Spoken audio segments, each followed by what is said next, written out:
Hello everyone and welcome to the very first Eon Quest Kickstarter video update. The point of these video updates will be to give you an idea of how the Kickstarter is going. We'll look at the figures, each one individually, a little more in depth than we could in the main video. Can give you an idea about the background, creation of them, and also show you the very latest prototypes from China, which is very exciting, and talk about some of the improvements and perfections we're making already before we even go into full production. And then also, if there's any questions that pop up frequently on the Kickstarter, I can answer those here as well for the people who aren't following all the updates or comments in the Kickstarter or on Facebook or elsewhere.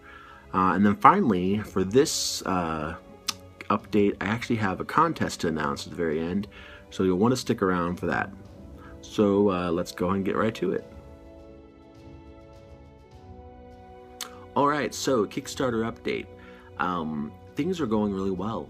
I'm really excited and grateful for everything that everyone's been doing so far, all the pledges, all the sharing on social media, Facebook, Twitter, all the news sites that have jumped on board, like the toy sites and toy blogs. It's been incredible. The support, the amount of support for the community has been great. The first day we shut off like a rocket.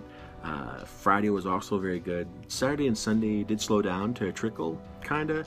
But I think it might just have to do with it being the weekend, so I'm not too worried about that right now. Coming up, we've got a lot going on. There's going to be a couple podcast interviews I'm doing, which is very exciting. I did a print interview. Well, it'll be an online interview, I think. So it should be coming up hopefully in the next couple weeks. And then there's actually a couple other things kind of in the works, marketing-wise. So I'll be posting those on the Facebook and Twitter if you want to keep up on them. And also, of course, I'll be including them in the updates on the Kickstarter as well. So things are looking up. Things are great. Thank you so much again for everyone who's pledged so far. We're making it. We're getting there. So I really could not be happier. Thank you. Alright, so next up is something very exciting. It's the Figure Focus, which is just a name I just made up, so we'll go with it. Figure Focus, do you like that? We can always change it. But basically, this section of the update is going to focus on one figure to give you a little bit more idea into how it's created, and also give you an idea of what the figure looks like currently in the current Chinese prototype.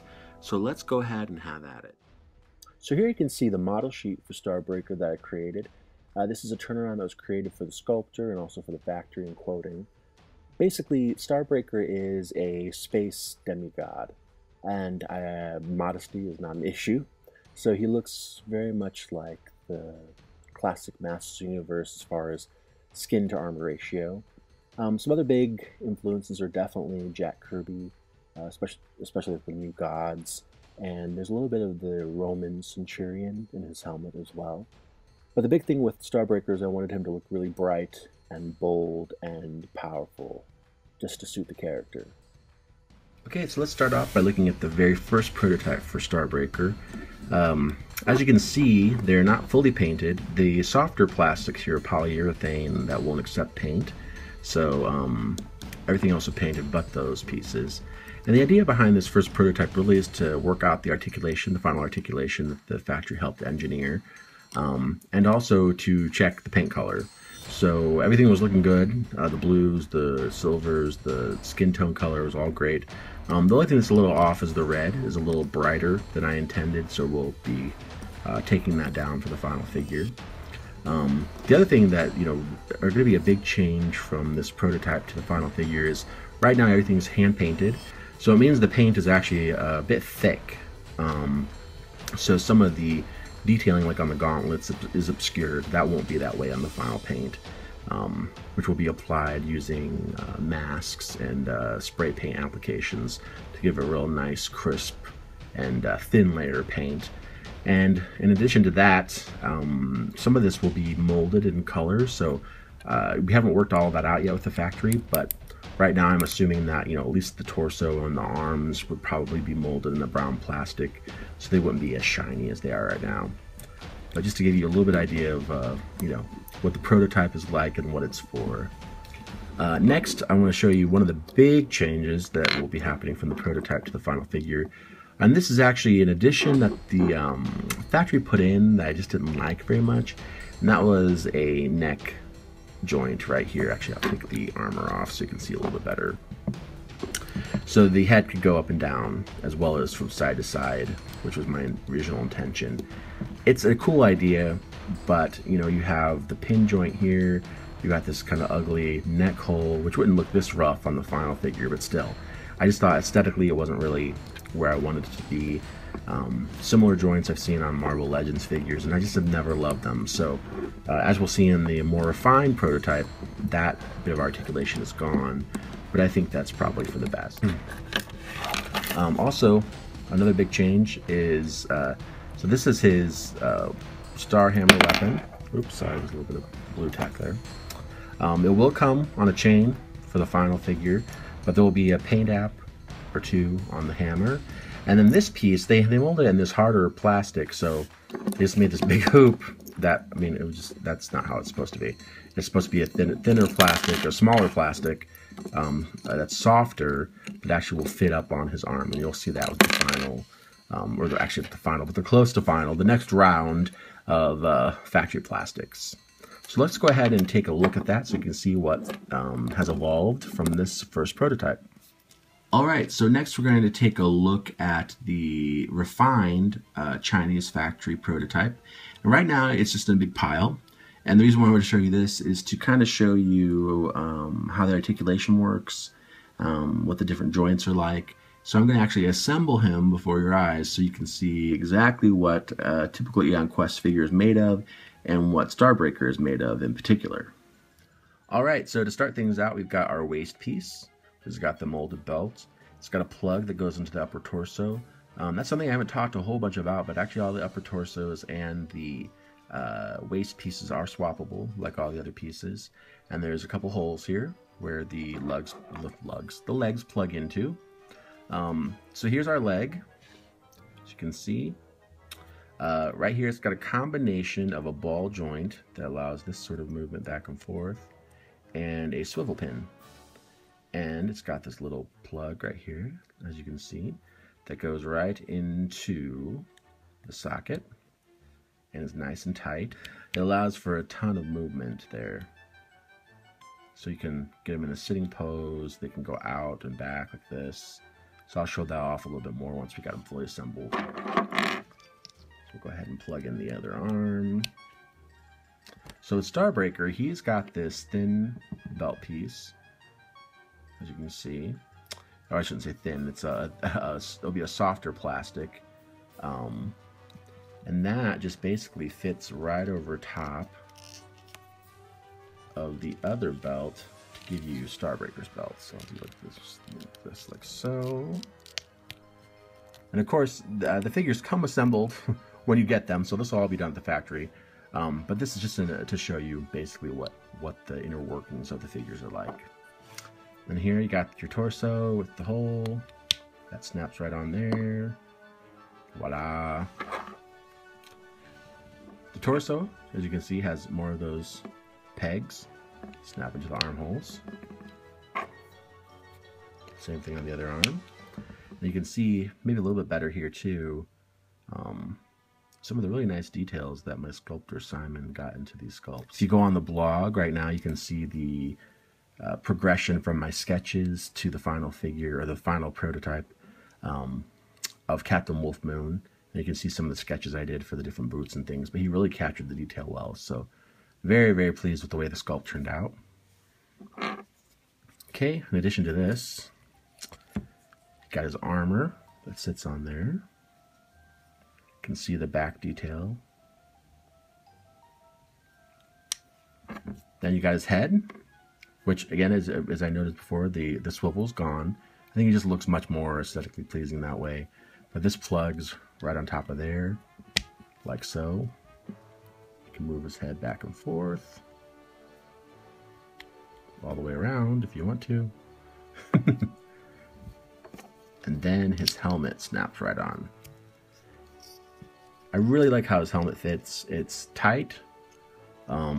It doesn't look too big on his head. but it also comes off and on pretty easily. So last time, or actually when I just was showing you a little bit ago, this big hoop on the hammer just was kind of worthless because it was so big and hard plastic. Well, the factories are fine that. It's now soft plastic. And it'll just slide up onto his bicep. It stays there very nicely. And the chain will attach to that little loop right there. And then come over and then attach to his star hammer. Which, the sculpt on this really turned out cool. I don't know how well you guys are going to be able to see that. I'll try to, oh yeah, there you go. It's got like little cracks in it. Sort of technological, technology kind of details in there as well. And he will be able to hold this eventually. Right now, this plastic is actually harder than the final plastic will be. So you can't actually get their weapons into their hands, but the final will be much softer and they'll just kind of slide right in.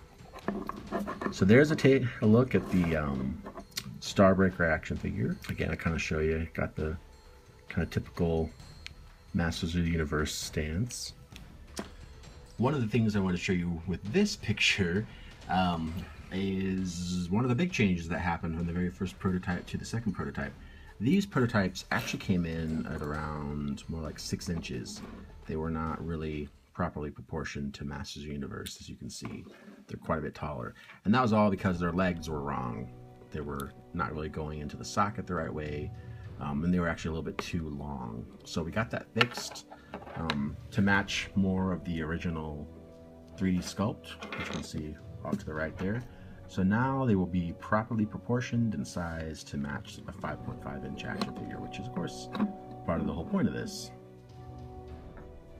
Alright, so that's the Starbreaker action figure prototype where we stand right now.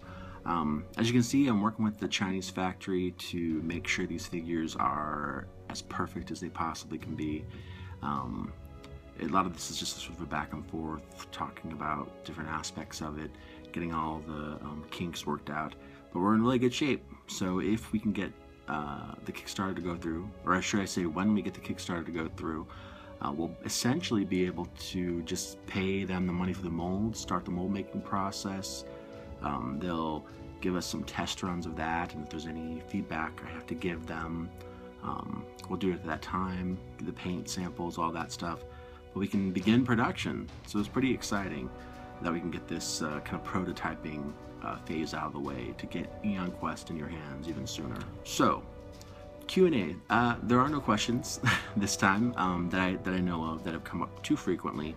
But please ask the questions on the Kickstarter page, in the comment section, on Facebook. You can find the contact form on eonquest.com to email me directly, and I'd be more than happy to answer your questions. And if we get a lot of the same question, I'll bring them up here.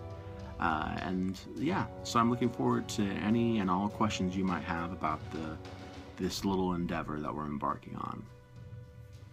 Alright, it's contest time to celebrate the 1-week anniversary of the Kickstarter coming up this Wednesday at 7:30 p.m. Central Time. I will be giving away 2 of these very cool Eon Quest art prints. I don't know if you can see, but these are actually printed on a metallic pearlescent paper, and I think they turned out really, really cool. They're on a very nice photo stock and everything. So if you are interested in getting a piece of Eon Quest early, all you have to do is pledge for the Kickstarter. So if you haven't pledged already, get your pledge in there before Wednesday, 7:30 p.m. Central Time, and I will pick 2 names at random and send them the print now so you can own it early. If you have any questions for me, again, please ask them on the Kickstarter, ask them on Facebook, ask them on Twitter, use the contact form, whichever way you want, and I will get to them next time on a Q&A or answer you right away, maybe both. And until then, thank you so much for all the support you've given me and given Eon Quest. It's meant so much, and I'll see you next time.